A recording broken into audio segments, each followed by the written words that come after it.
नाज़रीन, ये जो हमारी रीढ़ की हड्डी है ना, ये लिंचपिन का हमारी बॉडी में काम करती है। इसके बहुत सारे फंक्शन हैं। अगर किसी को बहुत ज़्यादा नुकसान हो जाए तो आपको याद होगा कि वो कहते हैं तेरी तो कमर ही टूट गई। क्या?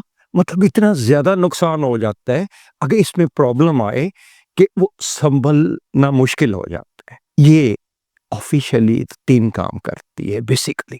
फर्स्ट, इसके पास ये हमारी रीढ़ की हड्डी पूरे जिस्म की जितना जो कुछ है, सब कुछ निज़ाम नर्वस सिस्टम का, वो पूरा दिमाग को असिस्ट ये सिर्फ़ रीढ़ की हड्डी करती है।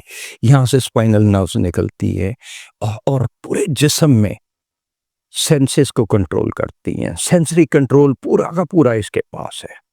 फिर मोटर कंट्रोल भी इसके पास है पूरे सिस्टम का। और फिर ऑटोनोमस कंट्रोल भी इसके पास है। दैट इज, अगर ये जैसे ब्रीदिंग हो रही है और ये सारा कुछ प्रॉब्लम, ये सारा यहाँ से दिमाग कंट्रोल करता है। और अगर मैं इसको दूसरी सेंस में लूँ, लेट्स से इसके सेंसरी कंट्रोल ही वीक हो जाता है, इसमें कुछ नुकसान हो जाता है, इसमें वीकनेस आ जाती है, इसकी डिस्कें बल्ज हो जाती हैं, क्योंकि 24 वर्टेब्रास हैं जैसा कि आप चार्ट पे देख रहे हैं, और उसमें 23 डिस्कें हैं। लचक जितनी है इसकी बदौलत है, और यहीं से स्पाइनल नर्व्स निकलती हैं। अगर इसकी वीकनेस से स्पाइनल नर्व्स में कंप्रेशन आ जाए, यानी डिस्क बल्ज हो जाए, डिस्क स्लिप हो जाए, तो उस सूरत में पूरा का पूरा उस हिस्से की सेंसेस जो वीक होना शुरू हो जाती हैं। सेंसेस क्या है? 5 senses, all the 5 senses you know it.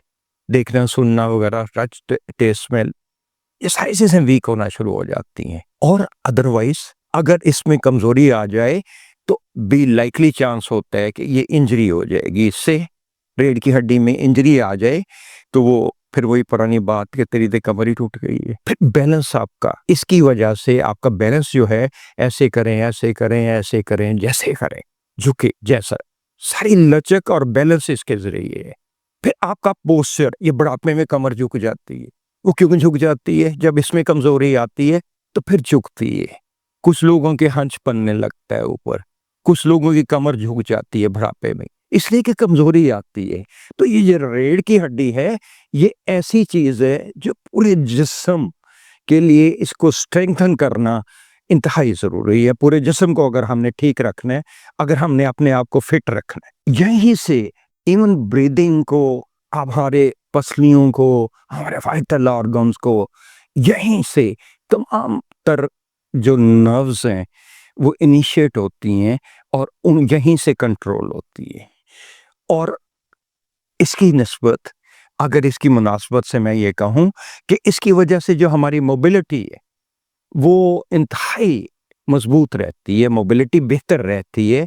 ये भागना दौड़ना, अगर इसके किसी हिस्से में रुकावट आ जाए तो इवन आके टांगे काम, लेट्स से लंबर एरिया में कोई प्रॉब्लम आ गया, डिस्कें बल्ज हो गई, उसमें प्रॉब्लम आ गया और नर्व्स में कंप्रेशन आ गई, तो आपका जो निचला धड़ है वो काम कम करने लगता है। Let's say even sexual organs week होने लगते हैं, आपकी टांगें कम काम करने लगती हैं, थकावट हो जाती है। बुढ़ापे में क्यों थकावट हो जाती है? इसलिए कि पूरा का पूरा निज़ाम, ये लंबर का एरिया अफेक्ट हो जाता है। आप चलती हैं, थकावट हो जाती है और आपकी टांगें अकड़ने लगती हैं, दर्द होने लगती है, और यहाँ तक कि अगर कुछ देर तक यहाँ से प्रॉब्लम रहे तो इवन फुट तक ड्रॉप होने लगता है। तो ये आपका पोस्चर जो है, ना सिर्फ उसको अफेक्ट करती है बल्कि आपकी मोबिलिटी को भी अफेक्ट करती है। तो मैं ये कहूँगा कि ना सिर्फ इसको स्ट्रेंथन रखना इंतहाई ज़रूरी है, आप एक्सरसाइज से इसको स्ट्रेंथन कर सकते हैं। इसके अज़्ज़ा पूरे रख के, लेट्स से कोलेजन को, कोलेजन मादा हड्डियों में 30 to 40% of the bones comprise of collagen. फिर विटामिन डी, कैल्शियम को पूरा रखें। अगर आप कायरोप्रैक्टर से एडजस्टमेंट कराते रहते हैं पीरियडिकली, जैसे आप अपनी गाड़ी की ट्यूनिंग कराते हैं, तो इसकी डिस्कें अपनी जगह पे रहेंगी, आपकी मोबिलिटी ठीक रहेगी, आपकी लचक ठीक रहेगी, आपकी पेन्स ठीक रहेंगी। और अगर आप इसको वीक नहीं होने देते, एडजस्टमेंट भी कराते रहते हैं, तो आप ताज़िंदगी देर तक ना झुकाव का शिकार होंगे, ना कमर झुकेगी, और मोबिलिटी आपकी जब कायम रहेगी तो अपने जिस्म को फिट महसूस करेंगे, मजबूत महसूस करेंगे और स्ट्रेंथ में महसूस करेंगे। तो नाज़रीन, मेरी गुजारिश ये है कि इसकी तरफ तवज्जो दीजिए कि यहीं से सेंसेस कंट्रोल होनी है, यहीं से सेंसेस में वीकनेस आनी है, इसी से मोबिलिटी मुतासर होनी है, इसी से आपकी लचक कमज़ोर होनी है और इसकी स्ट्रेंथ वीक होने से ही आपका पोस्चर ख़राब होना है। तो why not to strengthen it, why not to take care of it. और take care you can only do कि आप इसके इज़्ज़ा पूरे रखें जैसे मैंने गुजारिश की, और अपनी कायरोप्रैक्टर से एडजस्टमेंट कराते रहें। Stay blessed. अल्लाह ताला आपको हमेशा मजबूत रखे और फिट रखे कि ता ज़िंदगी आप स्ट्रेंथ के साथ रहें। अल्लाह हाफ़िज़।